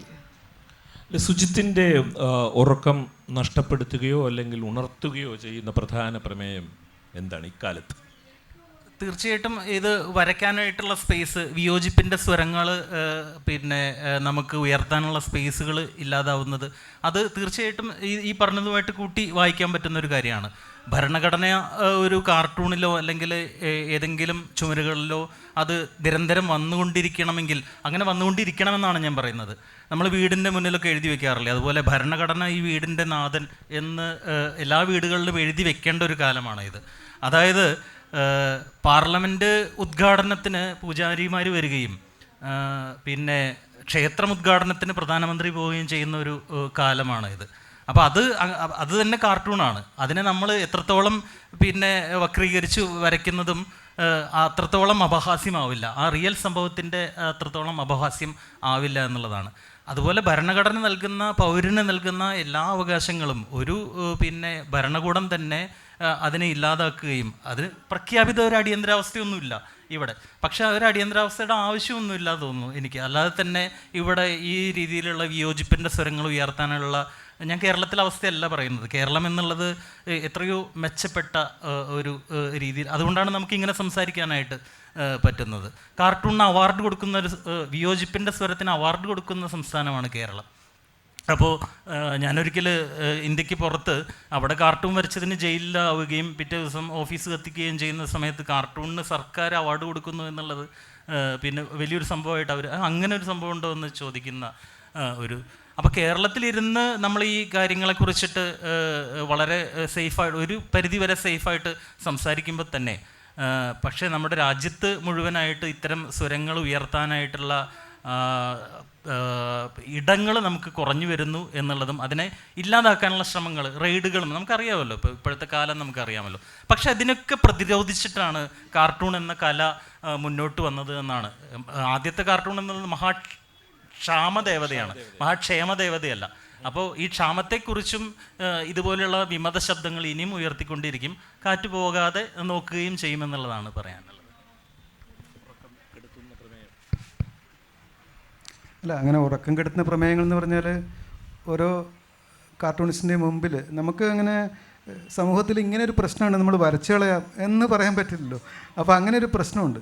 അപ്പോൾ നമ്മുടെ ചുറ്റുമുള്ള വാർത്തകളിൽ നിന്നാണ് നമ്മൾ ഒരു കാർട്ടൂൺ സ്വാഭാവികമായിട്ടും ഉണ്ടാകുന്നത്. അതാണ് ഒരു പക്ഷേ ജനം പ്രതീക്ഷിക്കുന്ന, അല്ലെങ്കിൽ പത്രങ്ങളിൽ നിന്നും പരോക്ഷമായിട്ട് ആവശ്യപ്പെടുന്നത്, ചിലപ്പോൾ നേരിട്ട് ആവശ്യപ്പെടുന്നത്. അപ്പോൾ പ്രമേയം, ആ കാലം മുന്നോട്ട് വെക്കുന്ന പ്രമേയം നമ്മുടെ പ്രമേയം തന്നെയാണ്. അത്രയേ ഉള്ളൂ അതിനകത്തെ കാര്യം. ആ കാലത്ത് എന്താണ് പ്രധാനപ്പെട്ടത്? ആ കാലം കാത്തിരിക്കുന്നതും നോക്കിക്കൊണ്ടിരിക്കുന്നതും എന്ത് തരത്തിലുള്ള വരയാണ്, ആ വര നമ്മൾ കൊടുക്കണം. അതൊരു ചലഞ്ചാണ് നേരത്തെ പറഞ്ഞതുപോലെ. അപ്പോൾ ആ ചലഞ്ച് നമുക്ക്, ആ ഒരു വെല്ലുവിളി നമുക്ക് കൊണ്ടുപോകാൻ പറ്റും. ഇപ്പോൾ ഈ നേരത്തെ പറഞ്ഞതുപോലെ ഈ കാറ്റിൻ്റെ ഒരു സംഗതി, കാറ്റില്ലെങ്കിൽ പിന്നെ സംഗതി തീർന്നല്ലോ. കാറ്റില്ലെങ്കിൽ പിന്നെ വടിയാണ്. അപ്പോൾ ഈ കാർട്ടൂണിൻ്റെ കാറ്റ് പോയാൽ അത് ജനാധിപത്യത്തിൻ്റെ കാറ്റ് പോയി എന്നുള്ളത് തന്നെ അർത്ഥം. വേറെ തരത്തിൽ പറഞ്ഞാൽ എനിക്ക് തോന്നുന്നത്, ഈ ഊതി വീർപ്പിച്ച നേതൃബിംബങ്ങൾ ഇങ്ങനെ കയറി വരുമ്പോൾ സ്വാഭാവികമായിട്ടും ഒരു മൊട്ടുസൂചിയായിട്ടാണ് കാർട്ടൂൺ പ്രവർത്തിക്കുന്നത്. അത് ചിലർക്കെങ്കിലും, ചില പൊതുസമൂഹത്തിലെ പല ആളുകൾക്കും അത് രസകരമായിട്ട് അത് ആസ്വദിക്കുകയും അവരുടെ കൂടെ തന്നെയുള്ള ആളുകൾ നമ്മളെ വിളിച്ചത് ഗംഭീരമായി എന്ന് പറയുകയും ചെയ്യുന്ന ഒരു രസമുള്ളൊരു സംഗതിയും കൂടിയുണ്ട്. അപ്പോൾ അത് ഇനിയും ഉണ്ടാവും, അങ്ങനൊരു പ്രശ്നമില്ല. നമുക്ക് പുതിയ അന്വേഷണങ്ങളും പുതിയ കാര്യങ്ങളും ഒക്കെ ആയിട്ട് മുന്നോട്ട് പോവാം. ശുചിത്വങ്ങൾ കുട്ടിക്കാലത്തെ വരയ്ക്കാറുണ്ടായിരുന്നു. ശുചിത്വങ്ങളുടെ റോൾ മോഡൽ ആരാ? കാർട്ടൂണിൽ കാറ്റ് കയറ്റാനായിട്ട് എന്തെങ്കിലും പ്രത്യേക സംഭവം നടത്തി നോക്കിയിട്ടുണ്ടോ? മൊബൈൽ സോഫ്റ്റ്വെയർ അപ്ഡേഷൻ പോലെ എന്തെങ്കിലും? എൻ്റെ റോൾ മോഡൽസ് ഒക്കെയാണ് ഇവിടെ ഇരിക്കുന്നത്. ഞാൻ നേരത്തെ പറഞ്ഞ പോലെ മിന്നയ്ക്ക് അറിയോ എന്നറിയില്ല, അരവിന്ദൻ എന്ന് പറഞ്ഞ കാർട്ടൂണിസ്റ്റ് ആണ് ഏറ്റവും കൂടുതൽ പിന്നെ സ്വാധീനിച്ചിട്ടുള്ളത്. ടോംസ്, ബോബനും മോളിയും എന്നുള്ള ടോംസിൻ്റെ കാർട്ടൂണുകൾ, രാഷ്ട്രീയ കാർട്ടൂണുകളിൽ ഉണ്ണിസാർ അടക്കമുള്ള, മാത്രമല്ല എല്ലാ ആളുകളിലും. പിന്നെ ഞാൻ ഉണ്ണിസാറുമായിട്ട് സംസാരിക്കുമ്പോൾ ആരാണ് റോൾ മോഡൽ എന്ന ചോദ്യത്തിന് ശരിക്കും അർത്ഥമില്ല. കാരണം പുതിയതായിട്ട് ഞങ്ങൾ രണ്ടുപേരും ഇന്ന് നാളത്തെ കാർട്ടൂൺ വരയ്ക്കാൻ ഉള്ള ആളുകളാണ്. അപ്പോൾ അങ്ങനെ ഒഴിഞ്ഞ ഒരു പേപ്പറിന് മുന്നിലിരിക്കുമ്പോൾ ഇത്രയും ആയിരക്കണക്കിന് കാർട്ടൂണുകൾ വരച്ച ഒരു കാർട്ടൂണിസ്റ്റും അന്ന് ആദ്യത്തെ കാർട്ടൂൺ വരയ്ക്കുന്ന കാർട്ടൂണിസ്റ്റും തമ്മിൽ ഒരു വ്യത്യാസവുമില്ല. കാരണം അവർ അന്ന് എന്താണ് വരയ്ക്കുന്നത് എന്നതിനെ അടിസ്ഥാനപ്പെടുത്തിയിട്ടാണ് അവരെ നിലനിൽക്കാനായിട്ടും വിലയിരുത്താനും പോകുന്നത്. ഓക്കെ, രണ്ടാമത്തെ ചോദ്യം എന്തായിരുന്നു? അങ്ങനെ സോഫ്റ്റ്വെയറോ അങ്ങനെ എന്തെങ്കിലും? അങ്ങനെ സോഫ്റ്റ്വെയർ ഒന്നുമില്ല. അത് പിന്നെ ഒരു ചെറിയ വരകൾ കൊണ്ടും ചെറിയ വാക്കുകൾ കൊണ്ടും ഒരു ആശയം കമ്മ്യൂണിക്കേറ്റ് ചെയ്യാണ് കാർട്ടൂൺ ചെയ്യുന്നത്. കുഞ്ഞു വരകൾ കൊണ്ടും കുഞ്ഞു വാക്കുകൾ കൊണ്ടും. അത് പിന്നെ നമ്മുടെ ആ ഒരു സ്കില്ല് നമുക്ക് അങ്ങനെ വായിച്ചും അറിഞ്ഞും കുട്ടിക്ക് മനസ്സിലാവുന്ന രീതിയിൽ എങ്ങനെ പറയാമെന്ന് എനിക്കറിയില്ല. അത് നമ്മുടെ ഒരു നിത്യ ജീവിതത്തിൻ്റെ ഭാഗമായിട്ട് വരുന്നതാണ്. ഇ.പി. ഉണ്ണി സാറിനോടാണ്. ആദ്യമായി സാറിൻ്റെ കാർട്ടൂണുകൾ കോപ്പി ലെഫ്റ്റ് ആക്കി സായാഹ്ന പോലെയുള്ള മീഡിയയിലൂടെ ലഭ്യമാക്കുന്നതിന് സാറിനെ അനുമോദിക്കുന്നു. വളരെയധികം നന്ദിയുണ്ട്. ആ ഒരു ആറ്റിറ്റ്യൂഡിനെ സാർ എങ്ങനെ കാണുന്നു? ഈ ഓപ്പൺ സോഴ്സ് എന്നുള്ളത് ആ ചിന്താഗതിയെ അഭിനന്ദിക്കുന്നതോടൊപ്പം സാറിൻ്റെ കാഴ്ചപ്പാടൊന്ന് അറിഞ്ഞാൽ കൊള്ളാവുന്നുണ്ട്. അതൊരു ധീരമായ നടപടിയാണ്. അത് ഈ ഇന്ത്യയിൽ കാർട്ടൂണിനെ കുറിച്ച് റിസർച്ചൊന്നും കാര്യമായിട്ടുണ്ടായിട്ടില്ല. നടക്കുന്നുണ്ട്. അതൊക്കെ അക്കാഡമീഷ്യൻസ് ചെയ്യുന്നതാണ്. പ്രാക്ടീഷണേഴ്സ് ചെയ്യുമ്പോൾ എൻ്റെ ഒരു അനുഭവം പറഞ്ഞു. ഞാൻ ആർ കെ ലക്ഷ്മണനെ കുറിച്ചൊരു പുസ്തകം എഴുതേണ്ടി വന്നു എനിക്ക്. അതിൻ്റെ ലക്ഷ്മണൻ്റെ 10 കാർട്ടൂണുകളെങ്കിലും റീപ്രൊഡ്യൂസ് ചെയ്യാൻ നമ്മൾ ശ്രമിച്ചു. അതിൻ്റെ കോപ്പി റൈറ്റഡ് ആയതുകൊണ്ട് അതിന് മാത്രം ഏതാണ്ട് 2-3 ലക്ഷം രൂപയാകുന്നുള്ളത് കൊണ്ടൊരു പ്രോജക്റ്റിൻ്റെ ഒരു സീരീസിൻ്റെ ഭാഗമായതുകൊണ്ട് നമ്മൾ വേണ്ടെന്ന് വെച്ചു. അപ്പോൾ ലക്ഷ്മണനെ കുറിച്ച് വന്ന പഠനത്തിൽ ഒറ്റ കാർട്ടൂൺ പോലും ഇല്ല. ഇങ്ങനൊരവസ്ഥ ഇന്ത്യയിൽ ഉണ്ടാകാൻ പാടില്ല. കാരണം കാർട്ടൂൺ, ആർക്കൈവൽ കാർട്ടൂൺ, ഈ പറഞ്ഞ കാർട്ടൂണുകൾക്കപ്പുറം ഒരു വലിയ പെഡഗോഗിക് സോഴ്സാണ് റിസർച്ചിനും പഠനത്തിനും. അത് മറ്റ് രാജ്യങ്ങൾ പോലും, നമ്മുടെ അത്ര ശക്തരായ ജനാധിപത്യങ്ങളല്ലാത്ത രാജ്യങ്ങൾ പോലും ഇത് ഉപയോഗിക്കുന്നുണ്ട്, സിംഗപ്പൂരടക്കം. അതൊക്കെ ഇവിടെയും ഉപയോഗിക്കപ്പെടും. കാരണം ഇത് വിഷ്വലാണ്, ഒരു മോമെൻ്റ് ഇൻ ഹിസ്റ്ററി ക്യാപ്ചർ ചെയ്യണതാണ്. അപ്പോൾ ക്ലാസ് റൂമിലൊക്കെ ഇതിന് ഭയങ്കര പ്രസക്തിയുണ്ട്. അപ്പോൾ ഇന്ത്യയിൽ ഇത്തിരി കോപ്പി ലെഫ്റ്റോ കോപ്പി ന്യൂട്രലോ ആയ ഒരു പ്രോട്ടോക്കോൾ കുറച്ച് കാലത്തെങ്കിലും ഉണ്ടാകുന്നത് നന്നായിരിക്കും. ഇവിടുത്തെ ഏറ്റവും നല്ല കാർട്ടൂണിസ്റ്റുകളുടെ work at least for research and studies അതിനുവേണ്ടി നമുക്ക് കിട്ടിയാൽ നന്നായിരിക്കുമെന്ന് എനിക്കൊരു അഭിപ്രായമുണ്ട്. അപ്പോൾ അതിനെതിരെ ഞാൻ നിൽക്കുന്ന പ്രശ്നമേ ഇല്ല. I am beneficiary as a researcher. ഞാനൊരു ജേർണലിസ്റ്റാണ്. എൻ്റെ പേര് മൃദുല. എനിക്കുള്ളത് ഒരു ക്വസ്റ്റ്യൻ, ഇൻ ദ സെൻസ് ഒരു ക്വസ്റ്റ്യൻ എനിക്കുണ്ട്. Also I have a comment. അതായത് ഇപ്പോൾ ഞാൻ ഈ സെഷൻ തുടങ്ങുന്ന സമയത്ത് എത്തിയില്ല, കുറച്ച് കഴിഞ്ഞ ശേഷമാണ് എത്തിയത്. അപ്പോൾ തുടക്കത്തിൽ എന്തുണ്ടായിരുന്നു എന്ന് അറിയില്ല. ബട്ട് എനിക്ക് ഈ പാനൽ കണ്ട സമയത്ത് ഞാനിങ്ങനെ ആലോചിക്കുമായിരുന്നു, ഇന്ത്യയിൽ അല്ലെങ്കിൽ കേരളത്തിൽ സ്ത്രീ കാർട്ടൂണിസ്റ്റുകളില്ലേ എന്നൊരു ക്വസ്റ്റ്യൻ. ഞാനൊരു റിപ്പോർട്ടറാണ്, അതേസമയം ഒരു ഫോട്ടോഗ്രാഫറും കൂടിയാണ്. അപ്പോൾ എനിക്ക് എന്താ പറയുക, ഫീമെയിൽ ഫോട്ടോഗ്രാഫേഴ്സിൻ്റെ ഒരു ആബ്സെൻസ്, അതിനെക്കുറിച്ച് ഇങ്ങനെ ഒരു റിസർച്ച് പോലെ ചെയ്തു തുടങ്ങിയിട്ടുണ്ട്. അതുപോലെ എനിക്ക് കാണുമ്പോൾ പെട്ടെന്ന് സ്ട്രൈക്ക് ചെയ്തത്, എന്തുകൊണ്ടാണ് നമുക്ക് സ്ത്രീ കാർട്ടൂണിസ്റ്റുകൾ ഇല്ലാതിരുന്നതെന്ന്. നിങ്ങൾ സീനിയേഴ്സ് ആയതുകൊണ്ട് നിങ്ങൾക്ക് പറയാൻ പറ്റുമായിരിക്കും. അതൊരു ക്വസ്റ്റ്യനാണ്. പിന്നെ ഒരു കാര്യം എനിക്ക് തോന്നിയത്, ഇപ്പോൾ പൊളിറ്റിക്കൽ കാർട്ടൂൺ എന്ന് പറയുമ്പോൾ നിങ്ങൾ ഉദ്ദേശിക്കുന്നത് പൊളിറ്റിക്കൽ കണ്ടൻറ്റ് പറയുന്നത് ഇന്ത്യൻ പൊളിറ്റിക്സ് അല്ലെങ്കിൽ കേരള പൊളിറ്റിക്സ് പറയുന്ന കണ്ടൻ്റ് ആണോ, അല്ല ഇപ്പോൾ നേരത്തെ പറഞ്ഞ പോലെ ജെൻഡറിനെ കുറിച്ച് അല്ലെങ്കിൽ സെക്ഷൽ ഓറിയൻറ്റേഷനെ കുറിച്ച് അത് പറയുന്നത് എന്താ പൊളിറ്റിക്കൽ അല്ലേ? It's everyday politics for us women, queer people. അപ്പോൾ എന്താ എനിക്ക് പറയാനുള്ള ഇതാണ്, ഈ ഒരു ഒബ്സർവേഷനാണ് ഇവിടെ എനിക്ക് വെക്കാനുള്ളത്. നിങ്ങൾക്ക് എന്താണ് ഇതിനെക്കുറിച്ച് പറയാനുള്ളത്? ഇത് ആദ്യം ഉണ്ണിമാഷ അതിൻ്റെ ഡീറ്റെയിൽഡ് ആയിട്ട് പറയും. പക്ഷേ രാഷ്ട്രീയം എന്ന് നമ്മൾ പറയുമ്പോൾ വിവക്ഷിക്കുന്നത് മൃദുല പറഞ്ഞ എല്ലാ പ്രമേയങ്ങളും കൂടി അതിൻ്റെ അകത്തുള്ളത് തന്നെയാണ്. കക്ഷി രാഷ്ട്രീയമല്ല. അതിനുള്ള ഒരുക്കത്തെ പറ്റിയാണ് ഞാൻ നേരത്തെ പറഞ്ഞത്. ഇപ്പം നമ്മൾ ഒറ്റയ്ക്ക് കാണുന്ന കാർട്ടൂണുകൾക്കപ്പുറം നമ്മൾ എന്തുകൊണ്ട് പോകുന്നില്ല എന്ന് ഞാൻ നേരത്തെ ചോദിച്ചു. പണ്ടാണെങ്കിൽ നമുക്ക് വിജയൻ അത്തരം രാഷ്ട്രീയം കൈകാര്യം ചെയ്യും, അതേ പ്രസിദ്ധീകരണത്തിൻ്റെ വീക്കിലിയിൽ അരവിന്ദൻ വേറൊരു തരം സ്റ്റോറി ടെല്ലിങ് ചെയ്യും സാമൂഹ്യമായിട്ട്.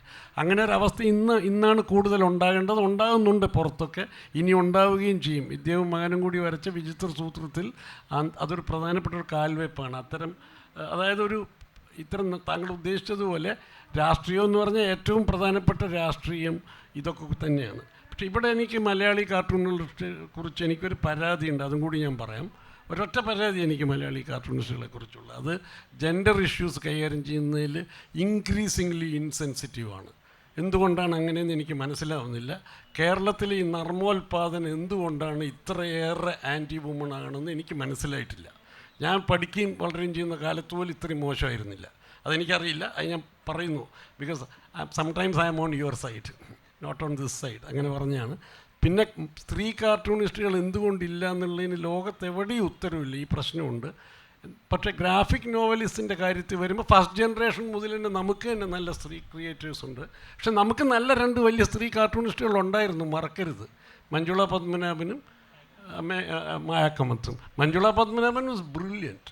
ഈ പറഞ്ഞ പോലെ ജെൻഡർ ഇഷ്യൂസ് അടക്കമുള്ള ഇഷ്യൂസിനെ സ്ട്രിപ്പ് കാർട്ടൂണിലേക്ക് ഏതാണ്ടൊരു ഗ്രാഫിക് നോവലിൻ്റെ തലത്തിലേക്ക് അടുപ്പിച്ചവരാണ് അവർ. അപ്പോൾ അതിൽ സ്ത്രീകൾക്ക് വർജ്യമൊന്നുമല്ല കാർട്ടൂൺ. അതെനിക്ക് അറിയില്ല. ഒരു എഡിറ്ററോടാണ് ആ ചോദ്യം ചോദിക്കേണ്ടത്. ഒരു എഡിറ്ററോടാണ് ചോദിക്കേണ്ടത്, എഡിറ്റേഴ്സിനോട് ചോദിക്കേണ്ട ഒരു ചോദ്യം അത് സത്യത്തിൽ. ഈ പല പത്രങ്ങളും ഇപ്പോൾ എഡിറ്റർ ഇല്ലാതെയാണ് ഇറങ്ങുന്നത്. അതുപോലെ കാർട്ടൂൺ ഇല്ലാതെ പത്രം നാളെ ഇറങ്ങിക്കൂടുന്നില്ല. അങ്ങനെ ഇറങ്ങുമ്പോൾ അതിനെ പ്രതിരോധിക്കാൻ കാർട്ടൂണിസ്റ്റുകൾ എന്ന നിലയിൽ നിങ്ങൾക്ക് എന്ത് ചെയ്യാൻ പറ്റും? ഒന്നും ചെയ്യാൻ പറ്റില്ല എന്നുള്ളതാണ് വാസ്തവം. ഈ ഡൽഹിയിലെ ഏറ്റവും പ്രധാനപ്പെട്ട ഡൽഹി നഗരത്തിലെ ഏറ്റവും കൂടുതൽ സർക്കുലേഷനുള്ള പത്രം, ശങ്കറൊക്കെ കാർട്ടൂൺ ചെയ്തുകൊണ്ടിരുന്ന പത്രം, കാർട്ടൂൺ ഇല്ലാതെ കഴിഞ്ഞ ഒരു 10 കൊല്ലമായി കാണും അല്ലേ? ഏതാണ്ട് 10 കൊല്ലമായിട്ട് കാർട്ടൂൺ ഇല്ലാതെ പ്രസിദ്ധീകരിച്ചുകൊണ്ടിരിക്കുകയാണ്. വായനക്കാർ അതിൻ്റെ സർക്കുലേഷൻ അതുകൊണ്ട് കുറഞ്ഞിട്ടൊന്നുമില്ല. പക്ഷേ കാർട്ടൂൺ ഇല്ലാത്ത കാലം ഉണ്ടാവില്ല. പ്രിൻ്റ് മീഡിയ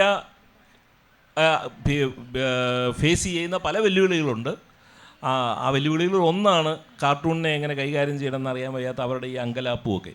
പക്ഷേ അത് പ്രിൻ്റ് മീഡിയ ഇല്ലാതാകുന്ന കൂട്ടത്തിൽ പ്രിൻ്റ് മീഡിയയിലെ കാർട്ടൂൺ ഇല്ലാതാകും എന്നുള്ളതല്ലാതെ കാർട്ടൂൺ എന്ന് പറയുന്ന ഈ ദൃശ്യ ഭാഷ, ഉണ്ണിഭാഷ അത് ഭാഷയല്ല എന്ന് പറഞ്ഞിരുന്നു ആദ്യം. അപ്പോൾ അതൊരു അത് നിലനിൽക്കും തന്നെയാണ്. എൻ്റെ ഒരു വരി പറഞ്ഞിടത്ത് ഇപ്പോൾ ഒരു എഡിറ്ററുടെ ആവശ്യമില്ല, പത്രത്തിന് എഡിറ്റർ ആവശ്യമില്ലാത്ത പോലെ തന്നെ കാർട്ടൂണിസ്റ്റിന് വേണമെങ്കിൽ നേരിട്ട് വെബിൽ അപ്ലോഡ് ചെയ്യാം. അതാണ് അതിന് ഉത്തരം. അത് തന്നെയാണ് ഉത്തരം. സിമ്പിളാണ്. പിന്നെ കാർട്ടൂൺ എന്തുകൊണ്ട് പത്രങ്ങൾക്ക് വേണ്ടാതെ വരുന്ന ഒരു കാലം എന്നുള്ളത് ഇത് ഇരുതല മൂർച്ചയുള്ള ഇതാണ്. ഒരു കോളമിസ്റ്റിൻ്റെ അഭിപ്രായമാണ് അത്. അതിനകത്ത് എഡിറ്റിംഗ് സാധിക്കില്ല, ഒന്നുകിൽ സ്വീകരിക്കുക അല്ലെങ്കിൽ തള്ളിക്കളയുക എന്നുള്ളതാണ്. അപ്പോൾ കൂടുതൽ കോംപ്രമൈസിങ് ഒരു സിറ്റുവേഷൻ വരുന്ന സമയത്ത് ഒരു എഡിറ്റർ ചിലപ്പോൾ അത് വേണ്ട എന്ന് വെക്കുകയായിരിക്കും, അയാളുടെ സേഫ്റ്റിക്ക് വേണ്ടിയിട്ട്. അല്ലെങ്കിൽ അങ്ങനെ എന്തിന് നമുക്ക് ഒരാളെ പിണക്കണം എന്നുള്ളൊരു അതിലായിരിക്കും അങ്ങനെ വരുന്നത്. അത്രയേ ഉള്ളൂ. പക്ഷേ അത് കാർട്ടൂണിസ്റ്റിൻ്റെ സ്വാതന്ത്ര്യത്തിനോ അതിനൊന്നും, കാർട്ടൂണിസ്റ്റിന് ശരിക്കും വലിയ വിശാലമായിട്ടുള്ളൊരു വേദിയാണ് ഇന്ന് ഉള്ളത്. നേരത്തെ നമ്മൾ ചർച്ച ചെയ്ത കാര്യമാണ് അത്. സോഷ്യൽ മീഡിയ എന്നുള്ളത് അത്രത്തോളം അത് മാറ്റി നിർത്തേണ്ട ഒരു കാര്യമൊന്നുമല്ല അത്. ഇന്ന് പിന്നെ ലെഗസി മീഡിയ അല്ലെങ്കിൽ നവമാധ്യമങ്ങൾ എന്നുള്ള വ്യത്യാസമൊന്നുമില്ല. ഇന്ന് നമുക്ക് കാണുന്നത് ഏതാണ് സ്വീകരിക്കേണ്ടത്, ഏതാണ്ട് തള്ളിക്കളയേണ്ടത് എന്നുള്ളത് ജനത്തിന് കൃത്യമായിട്ട് അറിയാം. അത് അല്ല, ഇതിൻ്റെ അകത്ത് കൂട്ടിച്ചേർക്കാവുന്നൊരു സംഗതി കൂടിയുണ്ട്. ഇപ്പോൾ നേരത്തെ പറഞ്ഞ പോലെ ഒരു എഡിറ്ററുടെ ആവശ്യമില്ലാതെ ഒരു പത്രം ഇറങ്ങുന്നു, ഒരു കാർട്ടൂൺ ഇല്ലാതെ പത്രം ഇറങ്ങുന്നു. നാളെ ചിലപ്പോൾ പത്രം വേണ്ട എന്ന് ജനങ്ങൾ പറയുന്നൊരു കാലവും വന്നേക്കാം. അങ്ങനെ ഒരു കാലം വരില്ല എന്നുള്ളതാണ് നമ്മുടെ പ്രതീക്ഷ. അപ്പോൾ അതിനു വേണ്ടിയിട്ട് നമ്മൾ സ്വയം നവീകരിക്കുകയും ഈ ന്യൂസ് റൂമുകളും അതുപോലെ കാർട്ടൂണിസ്റ്റുകളും എല്ലാം സജീവമാവുകയും സമൂഹം മൊത്തം സജീവമാവുകയും ചെയ്യുമ്പോൾ മാത്രമേ അതിനൊരു ബലം കിട്ടുകയുള്ളൂ. അല്ലെങ്കിൽ വേറെ വഴികൾ തേടി ആളുകൾ പോകുന്ന ഒരു സാധ്യത, ആ സാധ്യത ഉണ്ടാവാതിരിക്കട്ടെ എന്നുള്ളതാണ് എനിക്ക് തോന്നുന്നത്.